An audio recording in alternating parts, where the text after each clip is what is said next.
মহিলার দুটা গুণ মায়া লোকের বকরির মতন, দুটা আদত মায়া লোকের বকরির মতন। একটা আদত হইলে এটাই যে একটু সামান্য মুসিবত আসতে গেলে একবারে চিৎকার করে চিলিয়া কাইন্দা লোক জমা করে নেবে। হ্যাঁ, যেমন একটা ফকিরনি, হারগা ভাষাতে বুঝেন, একটা ফকিরনি শিকরনা থেকে রামঘাট হারগে চাইতে গেছে। তো চাইতে গেছে তো কইছে মায়া লোকের একটা আদত আছে, কইবে কি হাগে তোর বাড়ি কোনঠে, কইছে ই আরে বাড়ি খালা ওই শিকরনা কাইলেনি, কইছে শিকরনা কাইলেনি, তো শিকরনা তো আমি একটা বেটির বিয়ে দিয়েছি, তো তোমার বিয়ের নাম কি? হার বিয়ের নাম হলো সেতাব।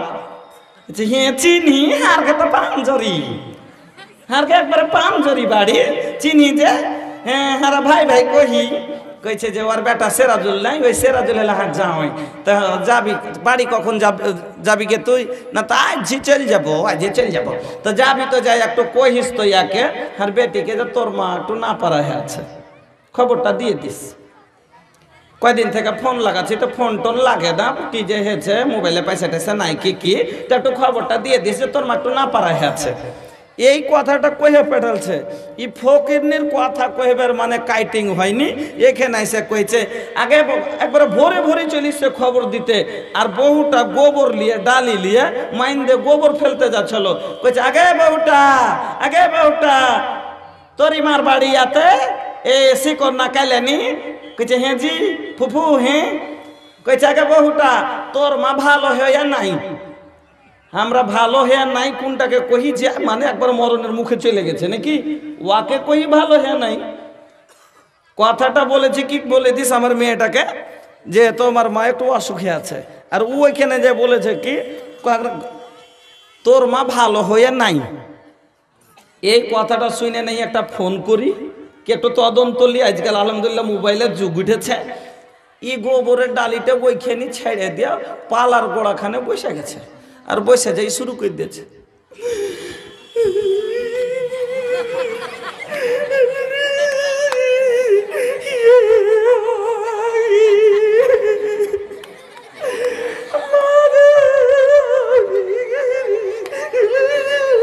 আচ্ছা কেউ ভোরে উঠে যদি পালার গোড়ায় বসে, ভোরে ভোরে উঠে পালার গোড়ায় আল্লাহ সাহেবের নাম, ভোরে পালার গোড়াতে বসে যদি কেউ বয়ান ধরে কান দে, চারিদিক থেকে মানুষ দৌড়াইবে না? দৌড়াইবে না জি ভাই? এই চাচার বাড়ি থেকে 3টে বহু, ওই চাচার বাড়ি থেকে 4টা বহু, ও দিক থেকে সমজন বুবু, ওই দিক থেকে জলনুর ভানি, ওই দিক থেকে সবাই 10টা মায়া লোক জমা হয়ে গেল। দেখা দেখি মহিলার এবার 10টা পুরুষ লোক জমা হয়ে গেল। এদিক থেকে শাশুড়ি নন দৌড়িয়ে এসে বলে কি হলো গে সলেহা, কেনে কাঁদছিস? ভোরে ভোরে তোর কি হলো? কইছে মাজি আমার মা বলে ভালো হয়ে নাই। কইছে তোকে কে খবর দিলে? কে খবর দিলে তোকে এরকম করে? কইছে ও দেখে গেছিল, ওই গেছিল দেখে আসছে, বলে ফোন টোন লাগে না। কইছে পেঠালছে হার মা বলে ফোন টোন লাগে না, আমার মা ভালো হয়ে নাই।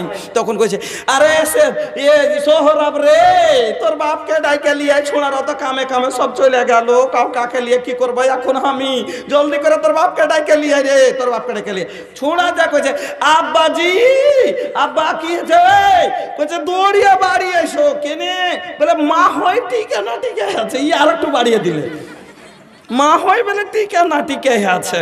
এবার হাল জুয়াল বললি দৌড়িয়া বাড়ি আইসা কইছে আরে ফোন টোন লাগালছিলি, বাড়িতে আছে না? ডাক্তারের বাড়িতে আছে, এখন পুছ করেছিস? কইছে না আমি ফোন টোন লাগাই দিই। হ্যাঁ আমি যা লাগাই দিই। হ্যাঁ কইছে তুই ফোনটা একটু লাগা, আমি কাপড় বদলেলি, হসপিটালে থাকলে হসপিটালে যেতে হবে, বাড়িতে থাকলে বাড়ি যেতে হবে, আমি কাপড় বদলে আসছি, তুই একটু ফোনটা লাগা। ফোনটা লাগিয়ে তখন কইছে হ্যালো কে? সেতার আগে? কইছে না যে বুবু আমি সেতারার মা। কইছে এ বুবু তুমি যে বলে ভালো হ্যাঁ না? কইছে হ্যাঁ বুবু একটু সর্দি লেগেছে। তো এ সর্দি লাগাটা কোনো বেমার হয় না? তো এইরকম মায়া লোক হলো একটু ছোট জিয়া, একটা গুণ হলো বকরির মতন এরকম যে একটু সামান্য মুসিবত যদি শুনে লাই ওই আশাইটা পানির মতন চিলিয়া খারাপ করে দিবে। আর 2 নম্বর একটা গুণ হলো কি জানেন? আপনার বাড়িতে একটা বুড়ি বকরি আছে, ওকে যদি এরকম করে দাঁড়ি উঁচা করে যদি জুয়ার ঘাস খাওয়ান, আর তারপরে গলতে বাইঁধেছেন, আর এতটা কাঁঠালের গাছকে ভালো করে ঘেরে রেখেছেন, হাতে না পাই তাও খালি এরকম করবে, মানে পাইলে ওইটা গোটাই না পেটে ভরে নিব, মানে ওর শান্তি জীবনে নাই। হ্যাঁ, ওর জীবনে শান্তি নাই। ওরকম যদি কোটিপতি বাড়িরও মেয়ে হয়ে যায়, দাওলাতের কোনো কমি না থাকে, ওর জীবনের কোনো জিনিসের কমি না হয়ে থাকে, তাও মনে করে যে আমার মতন অসুবিধাতে কেউ নাই, এত বেসবুদ্ধি করেছে একজন আল্লাহ।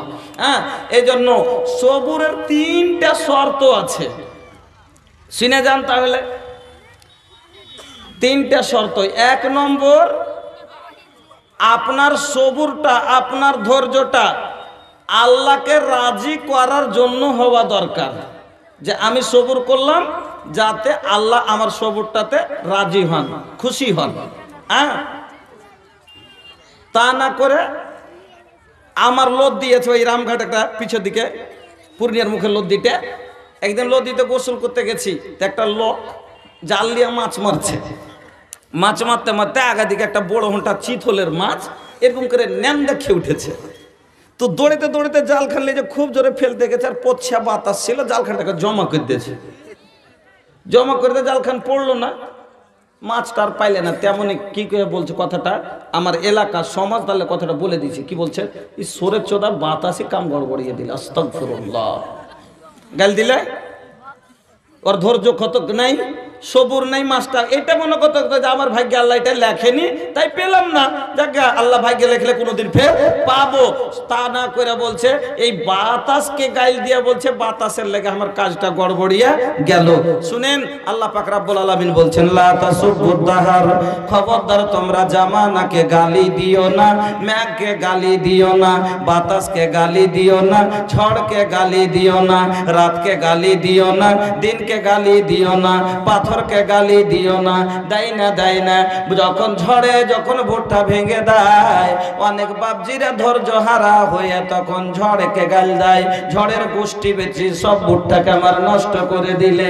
মেঘে যখন ধান ভিজে যায় আমার মা বোনেরা তখন বলে গায়েব করা মেঘের লেগে লাগছে ধান তুলতে আর ফেলতে লাগছে, মাঞ্জা সিধা হয় না।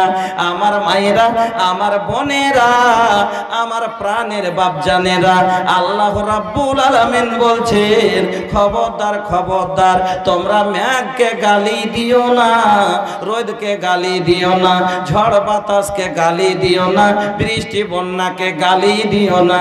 কেন রে? আমি আল্লাহ বলছি, আনার দাহার, আমি হলাম জামানা। মেঘ দেওয়াটা আমার কাজ, রোদ দেওয়াটা আমার কাজ, ঝড় দেওয়াটা আমার কাজ, আর আপনি বৃষ্টি দেওয়া আমার কাজ, আকাশ থেকে পাথর বর্ষণ করে তোর ধান ঝরিয়ে দেওয়াটা আমার কাজ। আর তোরা যদি আমার পাথরকে গাল দিস, বরং তোরা আমাকে গাল দিলি, পাথরের কোনো দোষ নাই। ঝড়ে তোর মাকই ভেঙেছে, গাল তোরা ঝড়কে দিলি, ঝড় তো নিজে ভাঙতে পারবে না, আমার হুকুমে হয়েছে ভেঙেছে। ঝড়কে গালি দেওয়া মানে আমাকে তোমরা গালি দিলে, মেঘকে তোমরা গালি দাও, এই মেঘটা নিজের মনে কোনোদিন বর্ষণ হয় না। আমি আল্লাহ যখন বলি তাহলে বৃষ্টি হয়, তাহলে এই মেঘকে গালি দেওয়া মানে আমাকে তোমরা গালি দিলে। খবরদার খবরদার তোমরা মেঘকে, রোদ বাতাস আর আমার দেওয়া জিনিসকে গালি দিও না। বুঝতে পারলেন? তাহলে 1 নম্বর কথা হলো, সবুরের 1 নম্বর শর্ত হলো যে আল্লাহকে রাজি করার জন্য আপনার সবুরটা হওয়া দরকার। এবার আরেকটা উদাহরণ দিই, তাহলে আমরা আপনি ভালো বুঝবেন, আমার মা খালারা বেশি ভালো করে বুঝতে পারবেন। এখন বাড়তে 2টা যা আছে, 2 ভাইয়ের স্ত্রী আছে। তো দুজনাই ভাইজান, আমি বুঝতে পারছি রাত অনেক হয়েছে, আপনারা কেউ কষ্ট লাগছে, বিশেষ কষ্ট দিব নয়, কারণ আমি আপনাদেরকে কষ্ট দিতে চাই না। খুব সংক্ষিপ্তে 1 ঘন্টা বসেন, শুনেলেন। আর এটা জালসা হলো আপনার তবলিগি জালসা, কিন্তু এতগুলো জায়গা রহমাতুল্লাহর দাদি পারে না, তার লেগে 200টা টাকা দিয়েছে। ভাইজান, আপনাদের কাছে কি কোনো অসুবিধা নাই? সব খুশহাল আছেন? সবাই খুশহাল আছেন নাকি? একটা ইনভাইটারের দরকার আছে মসজিদে, 20-25 হাজার টাকা লাগবে। আপনারা কি ইনভাইটারটা কিনে দেবেন? মানে কালেকশন আপনার কাছে আমি চাবো না, ওয়াজ শোনাবো আপনাকে, মন খোলা ওয়াজ শোনাবো ইনশাল্লাহ, মজা বলবেন ইনশাল্লাহ ভালো লেগেছে। হ্যাঁ, তবে যদি 500 টাকা করে টাকা দিয়ে সবাই মিলে 200-100 যা পারেন 10-20 টাকা করে আমার মা খালার কাছে একটা চাদর পাঠিয়ে দেন, 10-20 টাকা করে দিবে, ওদিক থেকে কিছু হবে, আপনারা কিছু একটা ইনভাইটার কিনে দিবেন, মসজিদে দিবেন ইনশাল্লাহ। দিবেন ইনশাল্লাহ? দিবেন না? তো যদি পাকিটা থাকে, বাকি গ্রামের মানুষ আশেপাশের আছেন, লিখে দিতে পারেন 1000, 500, 200, 100 এখানে জমা করে দিবেন। আমি আপনাকে দিল থেকে শেষের সময় দোয়া দেব। আপনারা মাটি দিতে গেছেন, জানাজাতে মানুষ শরীক হয়, তো এক কেরাত নেকি পাই, আর মাদফুন তাকে দফন করে মাটি দিয়ে আসে, পূর্ণ নেকি পাওয়া যায়। যার সাথে এসছেন নেকি পেয়েছেন, এটা একটু দোহরা নেকি পাবেন, ডাবল নেকি পাবেন, একটা সাদকা করে যাবেন, দান খেরাত করে যাবেন, নেকি পাবেন। যা হোক, আপনারা যদি এখানে দিয়ে 20-25 হাজার টাকা বড় কথা লয়, 100, 200, 500 করে দিলে একটা ইনভার্টার কে পুছে ভাই? একটাই লোক চাইলে তো দিয়ে দেবে, যে আমি কিনে দিয়ে দেবো এই জিনিসটা। আমার বাবা আমার কবরের আলোর লেগে, অন্ধকার কবরে শুয়ে চাল অনেক কিছু আমাকে দিয়ে গেছে আব্বা আম্মা, তার লেগে আমার বাবা আমার কবরের জন্য, আলোর জন্য আমি এটা করব। এরকম তো বলতে পারেন, 2টা মানুষ 5টা মানুষকে একজন বলে যে আমি একটা ব্যাটারি দেবো, আমি এটা দেবো বলে করে দেবেন ইনশাআল্লাহ। তাহলে বলতেছিলাম যে এক বাড়িতে 2টা যা আছে, আর 2টা যা দুজনেই মুরগি বসালছে। মুরগি বসিয়ে দুজনের মুরগির বাচ্চা উঠেছে 13-14টা করে। তো এর মুরগির কাছে ছিল একটা কালো বাচ্চা, ওর মুরগির কাছে ছিল একটা কালো বাচ্চা। এবার 2টা মুরগি যতক্ষণ নিজের নিজের বাচ্চা নিয়ে বেড়াচ্ছে, তখন তো চিনা যাচ্ছে যে হ্যাঁ এটি আর বাচ্চা, আর এটি ওর বাচ্চা। এবার 2টাই মুরগি বাচ্চা ছেড়ে দিয়ে বাচ্চাটি এক জাতে গোল মিলিয়ে গেছে, তো আর বোঝা যায় না যে কোনটা কার বাচ্চা। ওর মধ্যে একটা কালো বাচ্চা কিন্তু বিলাইতে খাইলেছে, বেঁচে গেল একটা। এই একটা বাচ্চা যখন হয়েছে, তো বড় জাটা মনে করছে আমার, আর ছোট জাটা মনে করছে আমার, 2 যাই মনে করছে আমার। যখন বড় যা দেখে তখন ভাত দেয়, ছোট যা দেখে তো চাল দেয়। মুরগির মজা হয়ে গেল, খুব খায়ে তাড়াতাড়ি বড় হয়ে গেল।